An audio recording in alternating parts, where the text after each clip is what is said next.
Hello friend, welcome back to medico knowledge. आज हम respiratory system anatomy and physiology series के part 3 में दो टॉपिक कवर करेंगे। इसमें जो पहला टॉपिक होने वाला है वो हमारा फेरिंग्स और जो नेक्स्ट टॉपिक होगा लेरिंग्स। तो आज हम दोनों के ही जनरल एनाटॉमी और फिजियोलॉजी के बारे में जानेंगे।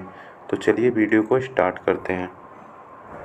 तो सबसे पहले हम बात करते हैं फेरिंग्स के बारे में। फेरिंग्स क्या होता है? एक हमारा जो होता है कॉमन पैसेज होता है, जिसके द्वारा क्या होता है, जो फूड और एयरवे दोनों ही क्या करता है, पास आउट करता है। ठीक है, इसीलिए इसे बोलते हैं common airway. Pharynx is a wide muscular tube situated behind the nose. ठीक है, कहाँ पे सिचुएटेड रहता है? एक वाइड मस्कुलर ट्यूब होता है जो कि सिचुएटेड रहता है behind the nose, mouth and लैरिंग्स। It is about 13 centimetre long. जिसकी लेंथ होती है वो याद रखिएगा, 13 सेंटीमीटर क्या होती है, लॉन्ग होती है इसकी लेंथ। कई बार कम्पिटिटिव एग्जाम में पूछ लिया जाता है जो फेरिंग्स की लेंथ होती है कितनी होती है, 13 सेंटीमीटर लॉन्ग होती है। It upper part is widest, और उसका जो अपर पार्ट होता है कैसा होता है, वाइडेस्ट होता है। ये जो पार्ट है ये कैसा है, वाइडेस्ट है। And lower part is narrowest part होता है of the gastrointestinal tract. यानी कि जो लोअर पार्ट है जो कि क्या कर रहा है, ईसोफेगस से हमारे क्या हो रहा है, कनेक्ट हो रहा है। ठीक है, वो हमारा कैसा होता है, नेरवेस्ट होता है। Inferiorly it continue with oesophagus through oropharyngeal junction. यानी कि जो इंटरली पोर्शन जो होता है फेरिंग्स का किसके साथ रहता है, ईसोफेगस के साथ, और ओरोफेरेंजियल जंक्शन से जुड़ा रहता है। पार्ट ऑफ फेरिंग्स की बात करें तो जो फेरिंग्स जनरली 3 पार्ट में डिवाइड होता है। पहला जो पार्ट होता है हमारा नेजल पार्ट होता है, जो कि हम लोग बोलते हैं नेजोफेरिंग्स। और दूसरा जो पार्ट होता है हमारा ओरल पार्ट होता है, जिसे हम लोग बोलते हैं ओरोफेरिंग्स। और थर्ड जो पार्ट होता है वो हमारा होता है लैरिंजियल पार्ट होता है, जिसे हम लोग बोलते हैं लैरिंगोफेरिंग्स। तो 3 पार्ट होते हैं फेरिंग्स की। तो इस लेक्चर में फेरिंग्स के बारे में ज़्यादा डीप में नहीं होगा, इसमें बस सुपरफिशियली हम फेरिंग्स के एनाटॉमी और जनरल्स की फिजियोलॉजी के बारे में देखते हैं। जो फेरिंग्स का मेन जो फंक्शन होता है वो हमारा क्या होता है, एयरवे और जो फूड होता है दोनों को पैसेज प्रोवाइड करता है। ठीक है, अब हम बात करते हैं लैरिंग्स के बारे में। तो लैरिंग्स को हम लोग क्या बोलते हैं, वाइज बॉक्स के नाम से भी जानते हैं। इसे हम क्या करते हैं, वाइज बॉक्स करते हैं, क्योंकि जो कि इसका जो मेन फंक्शन जो होता है वाइज प्रोडक्शन में क्या करता है, हेल्प करता है। साथ में ही साथ ये क्या करता है, एयर पैसेज का भी काम करता है। तो लैरिंग्स क्या होता है, larynx is a organ for production of voice and is also serve as air passage. यानी कि ये क्या कर रहा है, वॉइस प्रोडक्शन और एयरवे को, मतलब कि एयर को क्या कर रहा है, पास कर रहा है हमारी नेजल कैविटी से ट्रेकिया तक। उसके बाद ये क्या होता है, एक ट्यूब शेप स्ट्रक्चर होता है। ठीक है, ये कैसा होता है, ट्यूब शेप स्ट्रक्चर होता है जो कि कार्टिलेजिनियस से मिलकर बना होता है। यानी कि tube shape structure cartilaginous organ lie करता है anterior midline of neck. यानी कि जो नेक की एंटीरियर मिड लाइन होती है वहाँ पे ये लाई करता है, जैसे कि ये वाला आपका पोर्शन। ठीक है, ये जो पोर्शन है ये नेक है, नेक का क्या हो रहा है, ये एंटीरियर पार्ट है, और यहीं पे क्या करता है, लैरिंग्स लाई करता है। उसके बाद जो मेन इसका जो कहाँ से कहाँ तक एक्सटेंडेड रहता है, ये एक्सटेंडेड रहता है root of tongue to trachea तक। यानी कि जो रूट होता है टंग का, वहाँ से लेकर ट्रेकिया तक क्या करता है, ये एक्सटेंडेड रहता है। ये जो रूट है ये क्या है, टंग का रूट है, यहाँ से लेकर ये कहाँ तक एक्सटेंडेड रहता है, ट्रेकिया तक। तो ये पार्ट जो हो रहा है लैरिंग्स का है। उसके बाद देखते हैं इसका मतलब जो इसकी जो करेक्ट लोकेशन होती है, अगर हम एनाटॉमिकली बात कर रहे हैं तो हम उसमें एनाटॉमिकल रिलेशन भी देते हैं तो करेक्ट लोकेशन के लिए। तो इसका जो करेक्ट लोकेशन होता है ये लाई करता है opposite 3rd to 6th cervical vertebra. यानी कि 3rd से लेकर 6th सर्वाइकल वर्टिब्रा तक ये लाई करता है। जो इसकी लेंथ होती है वो होती है 4.3 सेंटीमीटर, और जिसका डायामीटर होता है 3.6 सेंटीमीटर होता है। ठीक है, तो ये चीज़ जो है आपका, यहाँ से जो लेंथ है इसकी, ये आपका क्या आ रहा है, सर्वाइकल वर्टिब्रा होते हैं पीछे यहाँ पे। यानी कि ये C3 से लेकर C6 तक क्या करता है, ये लाई करता है। इसमें क्या होता है, जो लैरिंग्स होता है बहुत सारे कार्टिलेजिनियस से मिलकर बना होता है। तो इसमें जो कार्टिलेज होता है लैरिंग्स में 9 कार्टिलेज से मिलकर बना होता है, जिसमें से 3 जो होते हैं अनपेयर्ड होते हैं और 3 जो होता है पेयर्ड होता है। तो सबसे पहले हम अनपेयर्ड कार्टिलेज के नाम देख ले रहे हैं, कौन कौन से नाम हैं। अनपेयर्ड कार्टिलेज में आपका आता है थायराइड कार्टिलेज, क्रिकोइड कार्टिलेज और इपिग्लॉटिस कार्टिलेज। ये 3 कार्टिलेज होते हैं जो कि अनपेयर्ड फॉर्म में होते हैं। ये जैसे हो गया आपका थायराइड कार्टिलेज, ये हो गया क्रिकोइड कार्टिलेज, और एक हमारा जो होता है इपिग्लॉटिस कार्टिलेज, जो कि ये वाला आपका अपर पार्ट होता है। ठीक है, यानी इसी को बोलते हैं सुप्रा, मतलब जब हम पार्ट की बात करेंगे लेरिंग्स की, तो जो सुप्राग्लॉटिस पार्ट होता है वो हमारा कहाँ पे लाई करता है, ईसोफेगस में, यानी कि इपिग्लॉटिस रीजन में। जो ग्लॉटिस पार्ट होता है वो हमारा बिटवीन रहता है थायराइड कार्टिलेज, मतलब कि उसके साथ में अटैच रहता है, और जो सब ग्लॉटिस होता है उसमें हमारा होता है क्रिकोइड कार्टिलेज। ठीक है, उसके बाद हम बात करें पेयर्ड कार्टिलेज की, तो पेयर्ड कार्टिलेज में 3 आते हैं, एरिटोनाइड कार्टिलेज, कॉर्निकुलेट कार्टिलेज और कोनिफॉर्म। 3 कार्टिलेज ये होते हैं जो कि पेयर फॉर्म में ट्रेकिया में देखने को मिलते हैं। जैसा कि इस स्ट्रक्चर में अगर हम एंटीरियर व्यू देख रहे हैं लेरिंग्स का, तो कुछ इस टाइप से हमें देखने को स्ट्रक्चर मिलेगा, जिसमें हमारा क्या हो रहा है, जो इपिग्लॉटिस है, ठीक है, थायराइड कार्टिलेज है और हमारा क्रिकोइड कार्टिलेज। ये तीनों जो अनपेयर्ड कार्टिलेज होते हैं वो हमारा एंटीरियर व्यू में प्रॉपर देखने को मिलते हैं। यहीं पे हमारा क्या होता है, थायरोहायोइड मेम्ब्रेन होता है। ठीक है, उसके बाद लेरेंगियल प्रोमिनेंस होता है, ट्रेकियल कार्टिलेज हमें नीचे की देखने को मिलेगा। जब लेरिंग्स का क्या होता है, लास्ट एंड मतलब खत्म होता है, ट्रेकिया स्टार्ट होता है। ठीक है, उसके बाद क्रिकोहायोइड का लिगामेंट होता है और क्रिको ट्रेकियल लिगामेंट होता है। तो ये एंटीरियर व्यू में देखने को हमें मिलता है। वही हम बात करें, अगर हम लेटरल साइड इसका व्यू देखते हैं तो उसमें कौन कौन से स्ट्रक्चर देखने को मिलते हैं। उसमें हमारे ये तीनों कार्टिलेज आएंगे जो कि पेयर्ड फॉर्म में आते थे, क्यूनिफॉर्म कार्टिलेज, कॉर्निकुलेट कार्टिलेज और एरिटोनाइड कार्टिलेज। तो ये तीनों हमें पेयर्ड फॉर्म में देखने को मिलते हैं कार्टिलेज। और भी साथ में स्ट्रक्चर आपको देखने को मिल सकता है, ट्रेकियल कार्टिलेज रहेगा, नीचे की तरफ क्रिकोइड कार्टिलेज रहेगा, उसके बाद आपका थायराइड कार्टिलेज ये साइड में है, ये क्रिकोथायराइड लिगामेंट है और क्रिकोट्रेकियल लिगामेंट है। तो ये कुछ स्ट्रक्चर होते हैं जो कि क्या होता है, लेरिंग्स से सराउंडेड रहता है। अब हम स्ट्रक्चर देखते हैं जो कि लेरिंग्स से क्या होता है, एसोसिएटेड होता है। तो इसमें हम सुपीरियरली अगर रिलेशन में देखें तो हमारा आता है hyoid bone and root of tongue.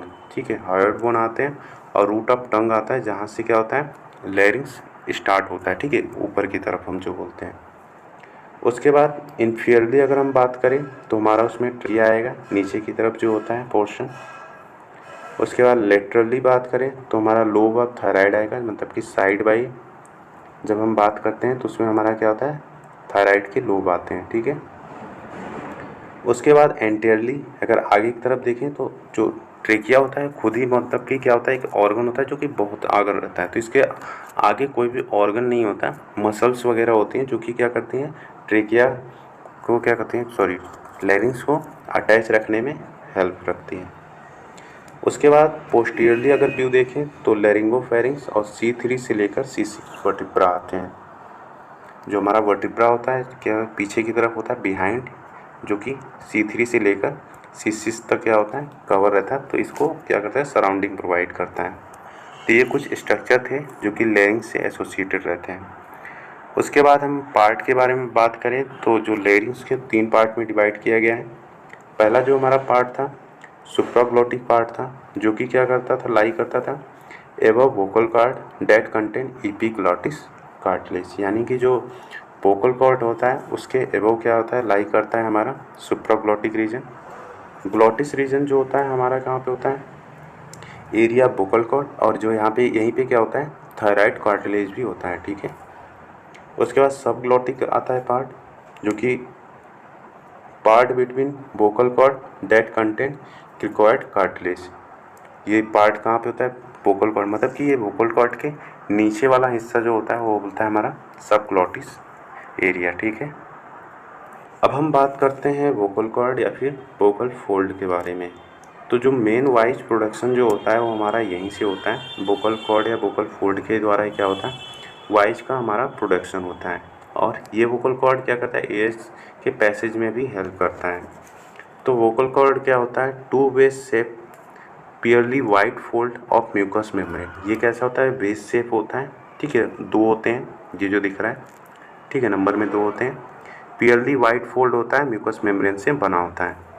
It is stretching from angle of thyroid cartilage to vocal process of the arytenoid cartilage. ये कहाँ से कहाँ तक एक्सटेंडेड रहता है? जो थायराइड कार्टिलेज होता है वहाँ से लेकर एरिटोनाइड कार्टिलेज क्या होता है? एक्सटेंडेड रहता है। वहीं हम इसकी लेंथ की बात करें तो मेल में इसकी जो लेंथ होती है अबाउट 23 mm होती है और फीमेल में अबाउट 17 mm होती है। इन्हीं लेंथ के वजह से जो उनकी पिच होती है उन्हीं में हमें डिफरेंट देखने को मिलता है। यानी जो फीमेल में पिच बात करते हैं, फीमेल की पिच हाई होती है एज कम्पेयर टू मेल, क्योंकि उसमें जो वोकल कॉर्ड का लेंथ होता है वो शॉर्टर होता है as compare to male. They are concern with voice production, ठीक है, जिसका मेन जो फंक्शन होता है वो वॉइस प्रोडक्शन का काम होता है। Each vocal cord consist of vocal ligament, vocalis muscles and mucous membrane. यानी कि जो वोकल कॉर्ड होता है किससे मिलकर बना होता है? वोकल लिगामेंट, वोकैलिस मसल्स और म्यूकस मेम्ब्रेन, इनसे मिलकर बना होता है। इसमें 2 कंडीशन आती है। एक कंडीशन तब आती है जब हमारा क्या होता है? वोकल कॉर्ड क्या होता है? ओपन होता है। ये वोकल कॉर्ड कब ओपन होता है? ड्यूरिंग द एयर, ठीक है, जब हमारा क्या होता है? एयर इंटर करता है तब क्या करता है? ये वोकल कॉर्ड ओपन होता है। यानी कि जब हम शांत रहते हैं, मतलब कि चुप रहते हैं, जब बिल्कुल भी कुछ नहीं बोलते, तो उस समय क्या होता है? वोकल कॉर्ड हमारा ओपन होता है, जिससे एयर क्या होता है? जब हम इनहेल करते हैं तो नेजल कैविटी से ये लैरिंक्स से होते हुए ट्रेकिया में पास करता है। उसके बाद दूसरी जो हमारी कंडीशन होती है उसमें क्या होता है? हमारा जो वोकल कॉर्ड होता है वो क्या होता है? क्लोज होता है। यानी कि जब हम स्पीक करते हैं तब हमारा जो वोकल कॉर्ड होता है वो क्लोज होता है, जिसके कारण से क्या होता है? जो बोलने के समय क्या होता है कि स्पीच प्रोडक्शन में है, जब बोलते हैं तो हम क्या करते हैं? एक्सहेल करते हैं। एयर को क्या करते हैं? फोर्सफुली हम क्या करते हैं? एक्सहेल करते हैं। जब एयर क्या होता है? फोर्सफुली एक्सहेल करते हैं तो ये क्या करता है? वोकल कॉर्ड में आकर एयर टकराता है और क्या होता है? वाइब्रेशन क्रिएट करता है, जिसके कारण से क्या होता है? वॉइस या फिर साउंड का प्रोडक्शन होता है। तो 2 मेन काम करता है ये वोकल कॉर्ड। पहला जो काम कर रहा था एयर को मतलब कि पास आउट करा रहा था अंदर, और दूसरा जो क्या कर रहा था? वॉइस प्रोडक्शन में हेल्प करा रहा था। तो इसमें कुछ सराउंडिंग है, एरिया जो होते हैं आप उसको देख सकते हैं, ये स्ट्रक्चर में जैसा दिख रहा है। इसमें आपका होता है ट्रू वोकल कॉर्ड, जो कि 2 होते हैं फोल्ड ये, और जो उसके साइड में होते हैं वो हमारा होता है फॉल्स वोकल कॉर्ड। वहीं पे हमारा जो होता है एपिग्लोटिस, जो कि क्या करता है? प्रिवेंट करता है फूड पार्टिकल को ट्रेकिया में जाने से, यानी कि स्पिरिट करने से बचाता है, और साथ में क्या करता है? ये एयर को भी मूव आउट कराता है, इन एंड आउट। ओके, अब बात करते हैं मसल्स ऑफ लेरिंग्स की। तो लेरिंग्स में 2 टाइप्स की मसल्स आपको देखने को मिलेगी। पहला जो मसल्स देखने को मिलेगा वो होगा एक्सट्रिंसिक मसल्स, बाहर का, और दूसरा जो होगा हमारा इंस्ट्रिंसिक मसल्स, इनसाइड जो हमें देखने को मिलेगा। तो एक्सट्रिंसिक मसल्स में हमारा क्या आता है? Attach to skeletal of larynx and bone. यानी कि इससे क्या क्या अटैच रहेगा? हमारा स्केलेटल ऑफ लेरिंग्स और बोन जो रहेगा इससे अटैच रहेगा। तो इसमें कौन कौन से आते हैं? पहला जो हमारा आता है थायराइड होता है, थायरोहायोइड होता है, स्टाइलोहायोइड होता है, ओमोहायोइड होता है, जेनियोहायोइड होता है, एंड हाइपोग्लॉसस मसल्स। यानी कि ये मसल्स होती हैं जो उसमें एक्सट्रिंसिक मसल्स में देखने को मिलता है। ठीक है, इंट्रिंसिक मसल्स की बात करें तो ये कंसर्न करता है with the movement of vocal cord, ठीक है, and production of voice and respiration में। तो यानी कि ये क्या कर रहा है? वॉइस प्रोडक्शन और रेस्पिरेशन में हेल्प कर रहा है। इसमें कौन कौन से आते हैं मसल्स? तो इसमें हमारा आता है क्रिकोथायरॉइड, थायरोएरिटोनाइड एंड वोकैलिस मसल्स। यानी ये 3 मसल्स जो होते हैं हमारा इंट्रिंसिक मसल्स में पाए जाते हैं। अब हम बात करते हैं फंक्शन ऑफ लेरिंग्स की। तो लेरिंग्स का क्या फंक्शन होता है? पहला जो इसका फंक्शन होता है प्रोटेक्शन करता है, ठीक है, लोअर एयरवे को प्रोटेक्शन का काम करता है। जो इसमें एपिग्लोटिस होता है, ठीक है, जो फेरिंग्स के ऊपर क्या होता है? एपिग्लोटिस होता है, एक फ्लैप लाइक स्ट्रक्चर होता है जो कि क्या करता है? कवर किया रहता है ड्यूरिंग द, यानी कि जब हम फूड क्या लेते हैं तो ये हमें क्या होता है? एस्पिरेट होने से इसे बचाने का काम करता है। तो यानी जो लोअर एयरवे होता है उसका प्रोटेक्शन करता है। नेक्स्ट जो करता है help in phonation and speech, यानी कि क्या करता है, ये साउंड प्रोडक्शन और स्पीच में क्या करता है, हेल्प करता है। नेक्स्ट जो है रेगुलेशन ऑफ एयरवे फ्लो। ठीक है, एयरवे फ्लो को भी क्या करता है, रेगुलेट करता है। यानी कि जब हम इनहेल करते हैं तो हमारा क्या होता है, वोकल कॉर्ड जो होता है वो हमारा ओपन करता है, लेकिन जैसे हम क्या करते हैं, एक्सेल आउट करते हैं तो वोकल कॉर्ड क्लोज रहता है, लेकिन क्या होता है, एक्सेलेशन जो होता है फोर्सफुली होता है, जिस कारण से जो वोकल कॉर्ड ओपन होता है बहुत ही लिमिटेड टाइम के लिए ओपन होता है, और हमारा क्या करता है, यही साउंड प्रोडक्शन करता है। Fixation of chest, chest fixation में हेल्प करता है। ठीक है, humidifying filter and warm air, जो भी एयर हम क्या करते हैं, इनहेल करते हैं तो वो नेजल कैविटी से होते हुए लैरिंग्स में जाते हैं, और वहाँ से क्या होता है, इसको ह्यूमिडिफिकेशन होता है और फिल्टर होता है, तब जाके ये क्या करता है, ट्रेकिया में पास आउट करता है। तो ये कुछ फंक्शन थे लैरिंग्स के। तो इस वीडियो में हम लोगों ने लैरिंग्स की जनरल एनाटॉमी, उसकी फिजियोलॉजी के बारे में देखा। तो जो अगला वीडियो होगा वो हमारा ट्रेकिया पे होगा, और ट्रेकियल ट्री यानी पे होगा, जो ब्रोंकाई होगा या ब्रोंकियल्स होगा, तो उसमें के बारे में होगा। तो अगर आपको वीडियो पसंद आया हो तो प्लीज़ वीडियो को लाइक करें, शेयर करें और चैनल को सब्सक्राइब करना ना भूलें। अगर इस वीडियो से रिलेटेड आपको कुछ भी पूछना है तो अपने क्वेश्चन आप कमेंट बॉक्स में पूछ सकते हैं।